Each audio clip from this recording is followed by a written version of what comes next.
આજે સ્થાયીમાં 10 પ્રપોઝલ મૂકવામાં આવી હતી. એમાંથી 5 67 કામ હતા. પશ્ચિમ ઝોનમાં જેપી રોડ, અકોટા રોડ પર આદિત્ય ઇમેજિંગ સેન્ટર પાસે અટલાદરા સુવેજ ટ્રીટમેન્ટ પ્લાન્ટમાં જતી મુખ્ય નળિકામાં જે ભંગાણ પડ્યું હતું એનું દુરસ્તી કરી છે. વોર્ડ નંબર 2ના ઓજી વિસ્તાર સમાસાવલી રોડ પર આવેલ દોમાળ એપીએસ પાસે ડ્રેન લાઇનમાં પડેલ ભંગાણ રિપેર કર્યું છે. ઉત્તર ઝોન વિસ્તારમાં નિઝામપુરા અતિથિગૃહ પાસે અને નિઝામપુરા સ્મશાન પાસે એમ મળીને 2 જગ્યાએ ભૂખી કાસ્ટમાં ચેનલમાં દિવાલમાં ભંગાણ પડ્યું હતું, એને મરામત કરી છે.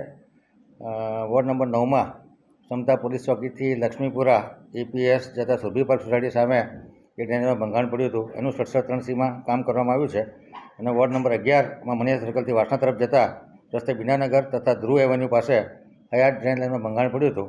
આમાં ટોટલ 5 કામને જે 67 કરવામાં આવ્યા હતા તેને જાણમાં લેવામાં આવ્યા છે.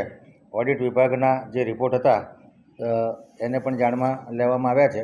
પ્રેસ વિભાગ દ્વારા 27,50,825 ખર્ચ મર્યાદામાં જે પેપર ખરીદવાના છે, પ્રિન્ટિંગની કામગીરી માટે વિવિધ પ્રકારના પેપરો ખરીદવાની દરખાસ્ત તેને મંજૂર કરવામાં આવી છે.